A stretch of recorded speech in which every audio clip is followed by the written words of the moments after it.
Silas Thorne stood by the fireplace in the main study of Iron Red Acres, watching the only thing that made a family free turn into gray, weightless ash. He'd promised his gardener, Elias, those freedom papers for years of sweat and loyalty, but a secret gambling debt in a Savannah backroom had changed the math. Now Elias's daughter, Sarah, was scheduled to go on the auction block at a Coney Crossing to cover the loss. Thorne thought a man who worked the dirt was too simple to notice the ledger hidden in the desk or the missing documents. He figured a slave's mind couldn't grasp the complexities of high-stakes fraud. What he didn't realize was that the very soil he claimed to own was already starting to kill him, one morning cup of coffee at a time. The proof of Thorne's ruin wasn't just in the papers he burned. It was growing wild and toxic by the edge of Black Fox Creek. The air at Iron Red Acres always felt thick, like the red clay that gave the plantation its name. It was a place built on the lie of Southern hospitality, where the white pillars of the porch hid the rot underneath the floorboards. Silas Thorne was a man who lived by the clock and the whip.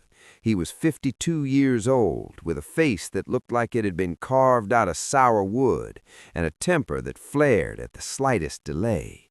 For years he'd maintained the image of a successful cotton king, but the truth was much uglier.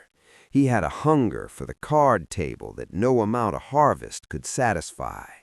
To keep the debt collectors from the Savannah Syndicate away from his front door, he'd started selling things he didn't own and people he'd promised to set free. Elias was 48, and his back was a map of the life he'd lived. He was the gardener, the man who knew the temperament of every rosebush and the medicinal secrets of every root on the property. He was quiet, the kind of quiet that people mistake for being broken. But Elias wasn't broken. He was observant. He'd seen the way Thorne's hands shook when he opened letters from the city. He'd seen the master sneaking out to the edge of the property to meet with men who didn't look like lawyers or bankers. And most importantly, Elias had seen the fire. 3 years ago, Thorne had sat Elias and his family down and signed the manumission deeds. He'd made a show of it, a reward for Elias saving the plantation's prize horses during a flood. But those papers never made it to the courthouse. Thorne kept them for safekeeping in his heavy oak desk. Then 2 weeks ago, Thorne claimed there had been a small fire in the study. He told Elias the papers were lost, and with the plantation facing hard times, Sarah would have to be sold to a labor camp in the Deep South to keep the rest of the estate afloat. It was a lie. Elias had watched through the window that night. He didn't see an accidental fire. He saw Thorne calmly feed the freedom of a young girl into the hearth to keep himself warm. Look at this. Some people call it business, but it's just cold-blooded theft with a fancy name. From that moment on, Elias stopped being just a gardener. He became a shadow. He knew that Thorne's life followed a rigid, arrogant routine. Every morning, before the sun had fully cleared the tree line, Thorne wanted his coffee. It had to be black, it had to be scolding, and it had to be delivered to his study while he reviewed his ledgers. Thorne liked to feel powerful in the morning, sitting behind his desk, deciding who would work and who would bleed. Elias began spending more time near the creek, in the damp areas where the castor plants grew tall with their large star-shaped leaves and spiked seed pods. To anyone else, they were just weeds. To Elias, they were a harvest of a different kind. He knew the power inside those beans. He knew that if you prepared them just right, they didn't kill like a knife or a bullet. They killed from the inside out, slowly, making it look like a man was simply wasting away from a fever or a failing heart. In the corner of his gardening shed, tucked behind sacks of bone meal and rusted shears, sat a heavy stone mortar. It was an old piece of equipment, porous and gray, used for decades to grind fertilizers and specialized feed. Now it had a new purpose. Every evening, when the rest of the quarters were settling into a restless sleep, Elias would take a handful of the castor beans. He would peel away the outer husks, revealing the marbled seeds inside. Then he would grind. The sound of the stone against stone was a low, rhythmic growl in the dark. Elias worked with a precision that would have terrified Thorn if he'd seen it. He wasn't looking for a quick death. A quick death would leave Sarah on the auction block and the truth buried. No, Elias needed Thorn to stay alive long enough to be exposed, but weak enough to lose his grip on the lies he told. He ground the beans into a fine, oily powder, a substance so toxic that even a few grains could shut down a man's organs. The first dose went into the coffee on a Tuesday. Clara, the house cook, was a woman who had seen too much and said too little. She'd been at Iron Red Acres since she was a girl, and she knew the weight of every secret kept in that kitchen. When Elias walked into the kitchen that morning with a small tin of special chicory he claimed would improve the master's mood, Clara didn't ask questions. She looked at Elias, really looked at him, and saw the cold fire in his eyes. She saw the way he glanced toward the porch where Sarah was being forced to scrub the stairs, her eyes red from crying. Clara took the tin. She didn't smell it, she didn't taste it, she just brewed the coffee as she always did, but she added a spoonful of Elias's powder into the bottom of Thorn's pot. She watched the black liquid swirl, turning a fraction darker, a bit more viscous. As she placed the pot on the tray, she whispered a prayer that wasn't for the man who was about to drink it. Thorn took his first sip while looking over a map of the property. He didn't notice a thing. The bitterness of the coffee masked the metallic tang of the poison. He finished the whole cup, wiped his mouth with a silk handkerchief, and went about his day. He felt fine.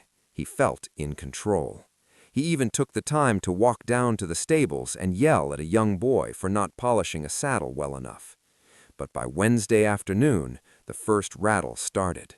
It began as a slight pressure in his chest, a feeling like he couldn't quite catch a full breath. Thorn figured it was just the humidity or the stress of the upcoming audit. You see, Judge Montgomery was due to arrive by the end of the week. Montgomery was a man of the law, cold, precise, and obsessed with the written word. He was coming to Iron Red Acres to oversee the estate's financial standing because Thorn's creditors were starting to make noise in court. Thorn needed to show the judge that the plantation was profitable, which meant the sale of Sarah and several other assets had to be finalized and documented before the judge left. By Thursday morning, the pressure in Thorn's chest had turned into a dull, grinding ache in his stomach. When he sat down for his coffee, his hand did something it had never done before. It jerked, just a small, involuntary twitch of the wrist, but it was enough to make the silver spoon clink loudly against the porcelain cup. Elias was outside the window, trimming the hedges. He heard that clink. He didn't look up, but he felt a grim satisfaction. The seeds were working. The toxin was beginning to interfere with the signals between Thorn's brain and his muscles. It was the start of the internal collapse. Inside the study, Thorn grew frustrated. He slammed his hand on the desk, trying to steady himself. "Clara!" his voice sounding thinner than usual. The cook entered the room, her face a mask of subservience. "Yes, master. This coffee of it tastes like burnt dirt. Tell that gardener to stop bringing that cheap chicory, and bring me my ledger, the blue one." Clara bowed and left, but her heart was hammering. She knew the blue ledger wasn't kept in the study. She'd seen Thorn carry it out to the edge of the property days ago, heading toward the creek. He was hiding the real books, the ones that showed the triple-sold cotton crops and the mounting debts to the Savannah Syndicate. He was keeping a fake set of books for the judge, but the real proof of his fraud was hidden somewhere in the mud. Elias, still working the hedges, watched Clara leave the house. He saw the way she looked at Elias through the kitchen window, a quick, sharp nod. The master was getting worse. The plan was moving into the next phase, but the clock was ticking louder than ever. The auctioneer's flyers had already been posted at Ocone Crossing. Sarah's name was right there at the top, listed as Lot 14.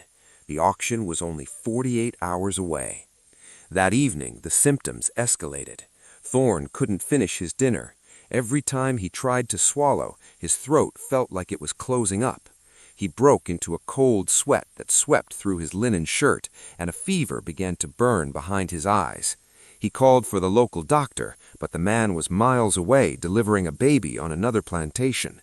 Thorne was left alone in his bed, the room spinning, his mind racing with images of the judge arriving and finding him in such a state. He tried to stand up to reach for a glass of water, but his legs felt like they were made of water. He collapsed back onto the mattress, gasping. In the silence of the big house, he could hear the wind whistling through the cracks in the walls. Or was it the wind? It sounded like a low, rhythmic grinding, stone against stone. Elias was back in the shed. He wasn't grinding beans tonight. He was sharpening a blade. He knew that tomorrow the judge would arrive. He knew that Thorne would try to hide his sickness behind a mask of arrogance. And he knew that the blue ledger, the only thing that could prove Thorne had no legal right to sell Sarah or anyone else, was still out there, hidden in the dark near the creek. The problem was Thorne's overseer, a brutal man named Galt, had started patrolling the perimeter of the house at night. Thorne was becoming paranoid. He felt his grip on his body slipping, so he tightened his grip on the land. Galt carried a double-barreled shotgun and a grudge against anyone who moved after sunset. Elias looked at the stone mortar.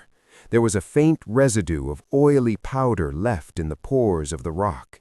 It was his weapon, but it was also his death warrant. If anyone found it, if anyone linked the smell of the master's coffee to this shed, Elias wouldn't just be sold, he'd be executed.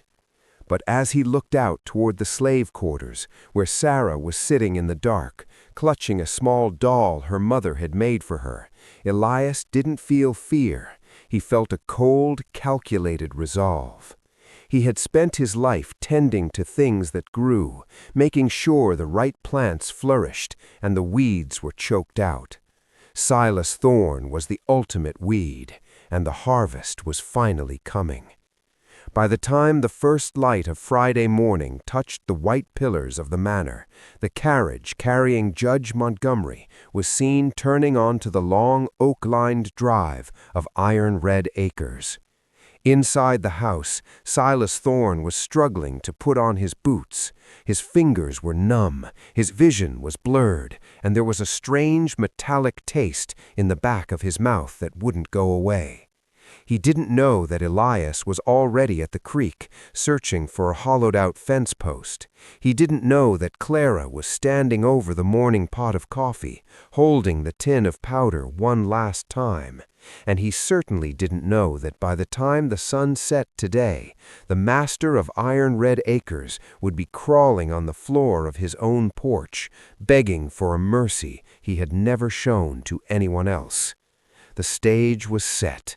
The judge was here. The poison was in the blood, and the ledger was waiting to be found. Silas Thorne sat at the head of the long mahogany dining table, his fingers gripping the silver fork so hard his knuckles turned the color of bone. Across from him, Judge Montgomery sat perfectly upright, his eyes as cold and gray as a winter morning in the mountains. The judge wasn't there for small talk. He was there to see if the accounts of Iron Red Acres were as solid as the pillars on the front porch. Thorne tried to offer a smile, but his facial muscles felt heavy, like wet clay sliding off a frame. He took a sip of water, but the glass rattled against his teeth, a sharp, rhythmic sound that cut through the silence of the room. He thought he was hiding his weakness, but the smell of cold sweat and desperation was already filling the air. What Thorne didn't know was that his body was no longer his own. The gardener had already claimed it, cell by cell. The judge set his own glass down with a precise, deliberate click. He hadn't touched his food. He was looking at the way Thorne's eyes couldn't seem to focus on the same point for more than a second. "You seem unwell, Silas," Montgomery said, his voice flat and devoid of any real concern. It was a statement of fact, a legal observation. Thorne forced a hollow laugh that ended in a wet, ragged cough. He wiped his mouth with a napkin, and for a split second he saw a fleck of dark brownish blood on the white fabric. He bowled it up and shoved it into his pocket before the judge could notice. "Just the heat, Judge. The Georgia summer is a heavy burden this year," Thorne lied, but his voice sounded like it was being dragged over gravel. He felt a sharp stabbing pain in his lower abdomen, a reminder that the ricin was busy dismantling his insides. He needed to sign the sale papers for Sarah by tomorrow morning. If he didn't, the syndicate in Savannah would stop sending letters and start sending men with guns. He had to stay upright. He had to look like a man in charge. But every time he blinked, the room seemed to tilt just a few degrees to the left. "Look at this. Some folks call this tradition, but it's just cruelty with a fancy title and a family name." Outside, in the suffocating humidity of the garden, Elias was on his knees, but he wasn't praying. He was digging. He was working near the base of a massive oak tree that overlooked the main house, pretending to clear out weeds, but his eyes were fixed on the overseer, Galt. Galt was a man who enjoyed his job too much. He carried a heavy leather whip coiled at his hip like a sleeping snake, and spent his hours looking for a reason to wake it up. He was pacing the perimeter of the garden, his boots crunching on the gravel, his eyes scanning every movement. Elias knew the mortar was still in the shed, and it was a problem. He'd cleaned it, or so he thought, but the porous stone held on to smells and stains better than a man held on to a grudge. If Galt decided to go poking around the gardening tools, he'd find the residue of the castor beans, and Galt wasn't a fool. He knew what grew in the woods. Elias needed to get rid of that stone, but he couldn't leave his post without being questioned. He was trapped in plain sight, watching the house where his daughter was being held, waiting for the master to finally break. The pressure was mounting. Inside the main house, a silver tray crashed to the floor. The sound was like a gunshot in the quiet manor. Clara had dropped it, not because she was clumsy, but because she had seen Thorne's hand suddenly seize up, his fingers curling into a claw as he tried to reach for the coffee pot. The judge leaned forward, his brow furrowing. Thorne's head snapped back, his jaw locking tight, and for 5 terrifying seconds, he simply stopped breathing. His face turned a deep, bruised purple before he finally gasped, a sound like a drowning man reaching the surface. "I shall be fine," Thorne wheezed, the words barely audible. "Clara, take this away. Bring me more coffee, stronger." Clara didn't move. She looked at the judge, then at Thorne, then back at the shattered china on the floor. She saw the way Thorne's legs were shaking under the table. She knew the poison was reaching the point of no return, but she also knew that Thorne was a cornered animal, and cornered animals are the most dangerous. He would lash out at anyone nearby before he went down. She felt the weight of the secret in her chest, a secret she shared with the man in the garden. She looked out the window and saw Elias watching. Their eyes met for a fraction of a second, a silent pact between two people who had been pushed as far as they would go. The problem was the timing. The judge was starting to realize that the estate's books didn't match the reality of the man sitting in front of him. Montgomery wasn't just there to audit, he was there because he'd received an anonymous tip about the blue ledger. Someone had sent a message to the circuit court weeks ago, suggesting that Silas Thorne was playing a dangerous game with his creditors. The judge wanted that ledger. He knew it contained the truth about the cotton sales, and the fraudulent manumission papers Thorne had claimed were burned. Thorne knew he had to get rid of that ledger tonight. He'd hidden it in a hollowed-out fence post at the edge of Black Fox Creek, a place where the water ran fast and the mud was deep. He'd planned to burn it once the judge left, but now he realized he might not have the strength to walk that far. His legs felt like they were filled with lead, and a cold numbness was creeping up from his toes. He looked at the judge and saw a predator waiting for the prey to stop twitching. "I have the documents you need, Judge. In the morning, everything will be clear. In the morning." But the morning was too far away. He watched through blurred vision as the judge walked out of the room. He was alone now, trapped in a body that was failing him, surrounded by the ghosts of the people he'd betrayed. He looked toward the window and saw the silhouette of the overseer moving toward the shed. At that moment, the back door of the kitchen swung open. Clara stepped out, holding a heavy iron skillet. She didn't look at the house, she looked at Galt. "Mr. Galt," she shouted, her voice cutting through the evening air. "Master Thorne is down. He took a turn for the worse, and the judge is calling for you." It was a lie, but it was a beautiful one. Galt stopped, his foot on the threshold of the shed. He looked at the house, then back at Elias. He spit on the ground, a wet, dark glob, and then turned and ran toward the manor. Elias didn't waste a second. He slipped into the shed, grabbed the stone mortar, and wrapped it in a piece of burlap. He didn't have time to hide it properly. He had to move. He ran toward the creek, his feet silent on the soft earth. The auction was tomorrow. The judge was losing patience, and the master was dying. But as Elias reached the edge of the woods, he heard a sound that made his blood run cold. It wasn't the overseer. It wasn't the judge. It was the sound of a horse galloping hard toward the main gate. The auctioneer had arrived early. Elias reached the hollow fence post and reached inside. His fingers brushed against something cold and damp. He pulled it out. It was the blue ledger. But as he opened the cover, he realized something that changed everything. The first 10 pages had been torn out, the pages that listed the manumission deeds. Thorne hadn't just burned the copies Elias knew about. He'd destroyed the original entries in the plantation's legal record.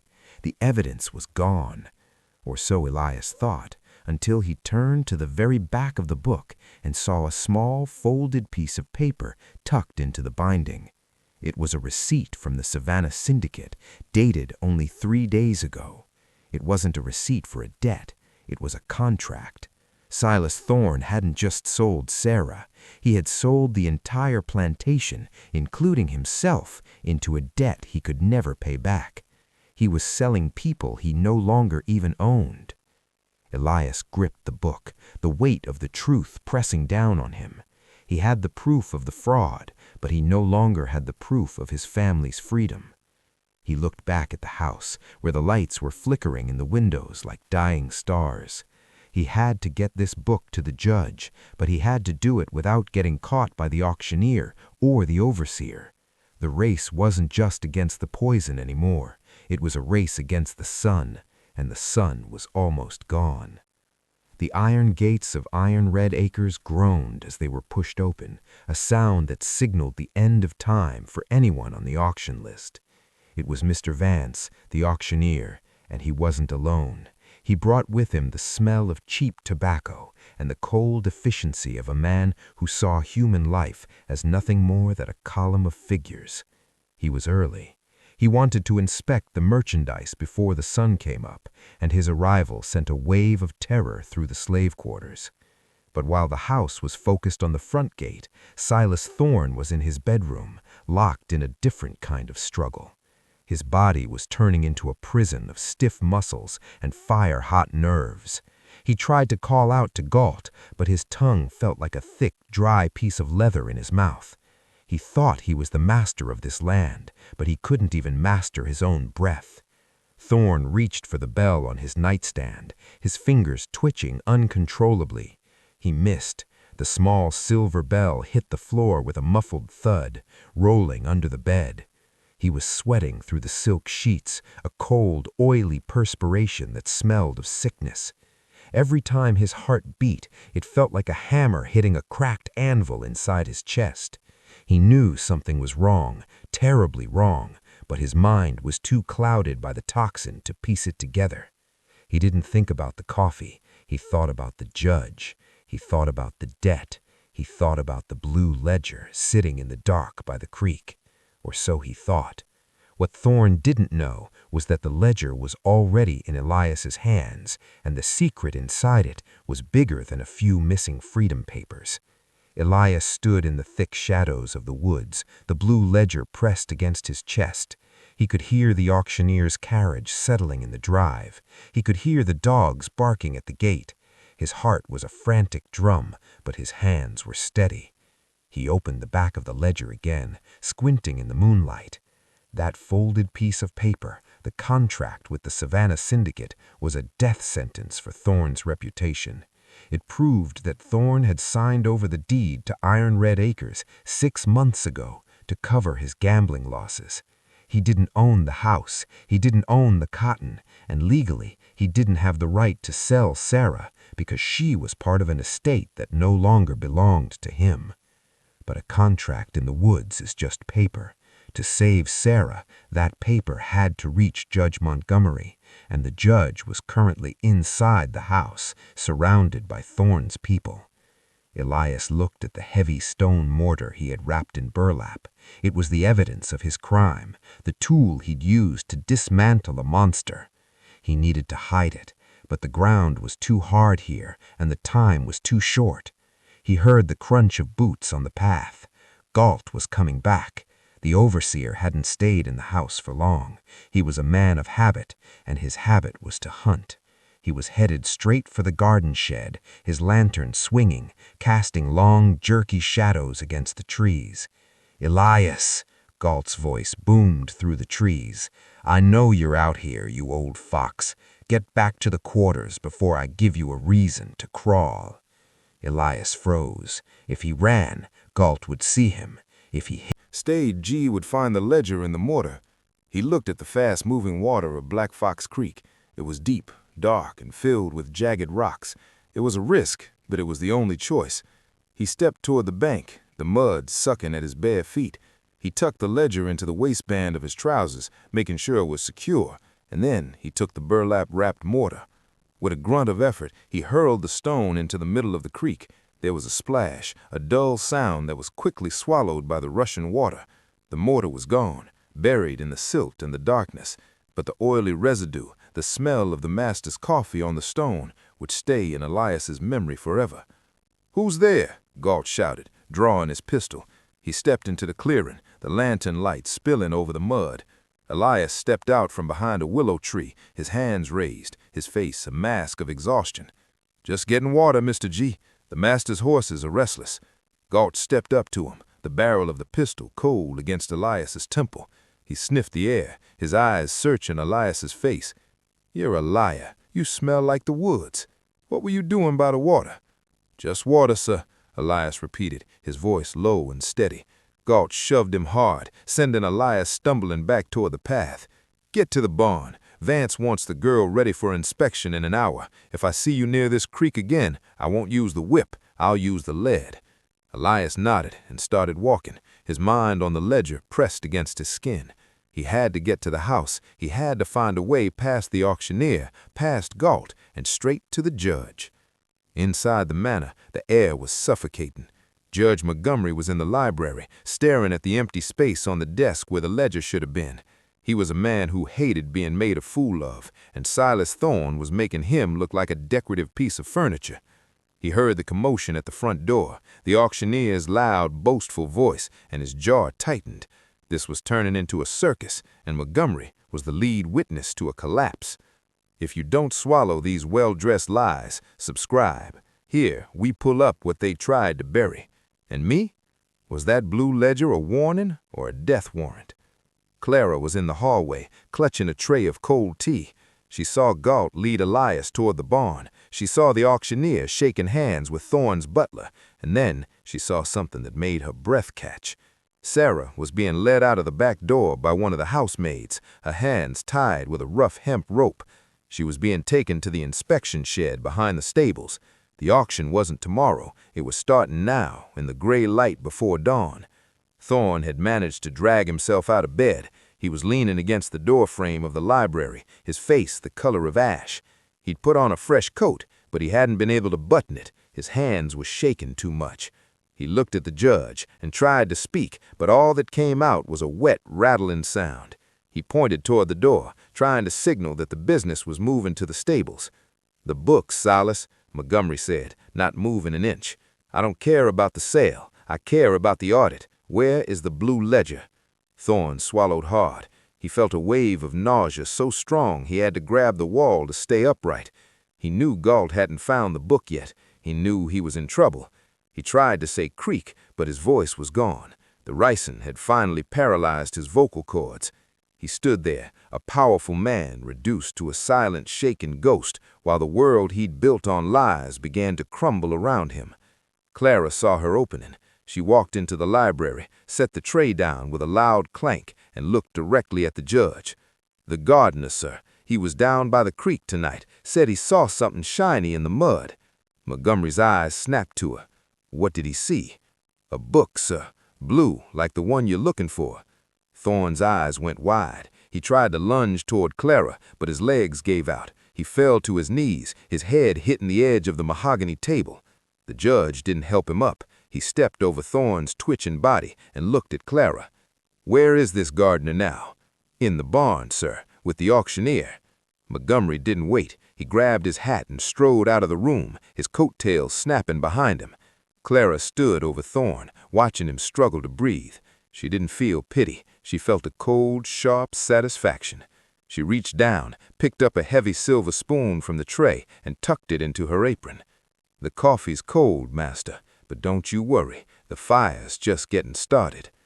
Out in the barn, the smell of hay and fear was overwhelming. Vance had Sarah standing on a wooden crate, holding a lantern to her face to check her teeth. Elias was standing in the shadows, his hand on the ledger. He saw the judge approaching, his silhouette tall and imposing against the rising sun. But Galt was there too, and Galt had seen the judge's face. He knew the game was up, and he wasn't going down with the ship. He stepped between the judge and the barn door, his hand on his pistol. "This is private business, Judge," Galt said, his voice a low threat.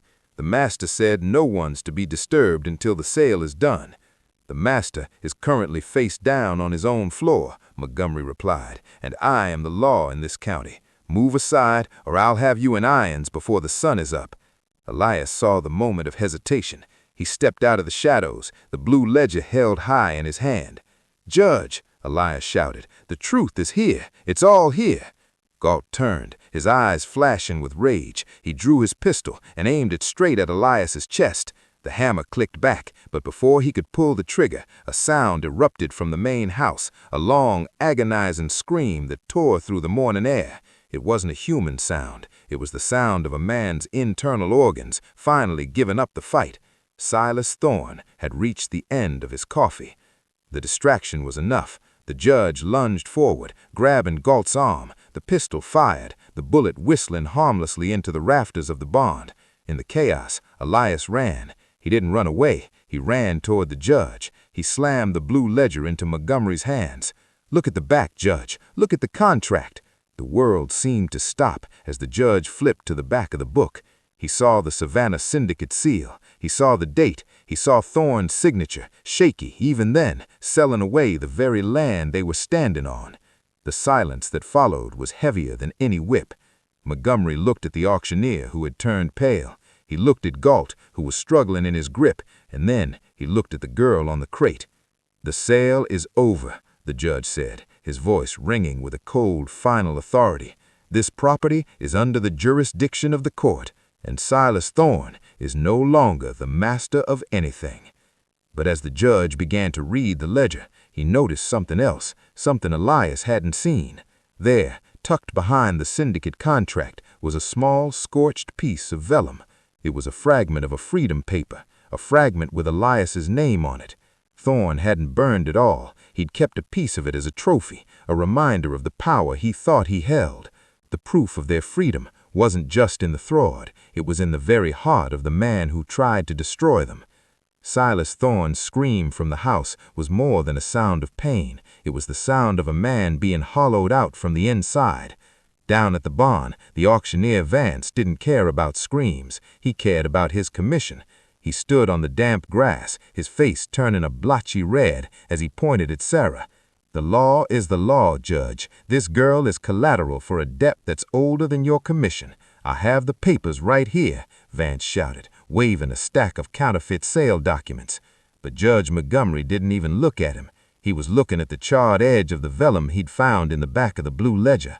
He was looking at Elias, who stood like a statue in the mud, his eyes fixed on the house where the master was dying.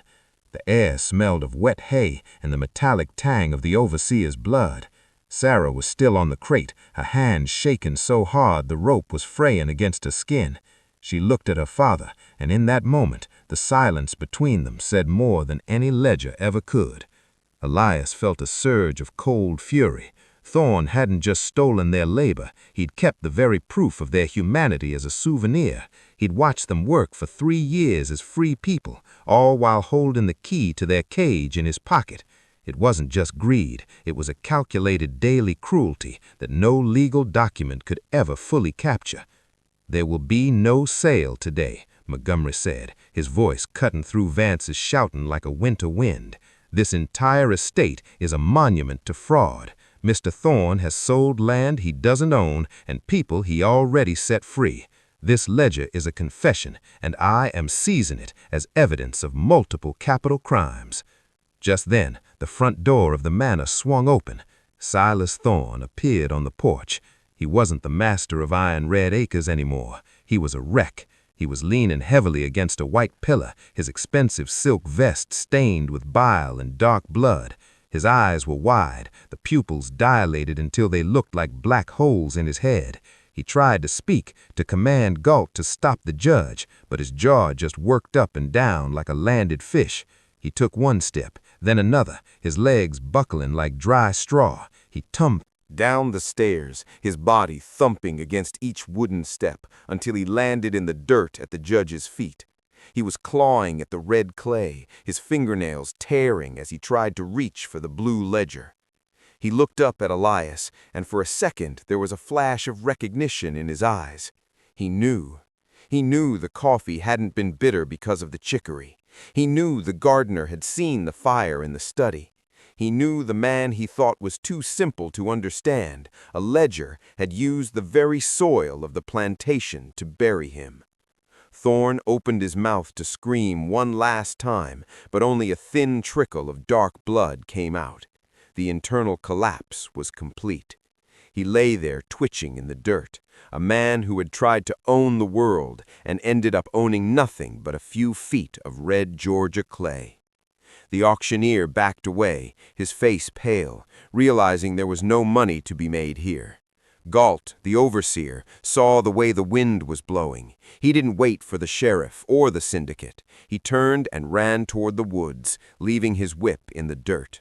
No one followed him. He was a small predator fleeing before bigger ones. The judge turned his gaze to Elias and Sarah. He looked at the scorched fragment of vellum he'd found, the one Thorne had kept as a trophy. "The law is a cold thing," Montgomery said, his voice flat, "but it recognizes a signature. This ledger acknowledges the existence of your manumission. By the power vested in this circuit court, I am declaring your family's freedom as a settled debt of this estate. You are no longer infantry. You are citizens." Elias felt the weight of those words, but he didn't feel joy. He felt the cold, hard reality of what it had cost to get here. He looked at the house, the white pillars now stained by the shadow of the dying man at their base. He looked at Clara, who was standing in the kitchen doorway, holding a small bundle of her own things. She gave him a slow, heavy nod. She had done her part. The master's coffee would never be served again. As the sun reached its peak, Elias and Sarah walked toward the gate. They didn't take a wagon, they didn't take any of Thorne's silver. They just took each other. Behind them, Silas Thorne took his last rattling breath. He died in the dirt, surrounded by men who only wanted his money and a judge who only wanted his records. He had spent his life trying to own every soul he could reach, only to end up being owned by the very poison he'd ignored in his own garden. Subscribe. Here we pull up what they tried to bury. And comment, do you think Silas Thorne knew the gardener was the one, or did he die thinking it was just bad luck? The master thought he was the only one who knew how to balance a book. He forgot that the man who tends the garden knows exactly how much poison it takes to kill a weed. Dead men can't sign contracts, and liars can't own.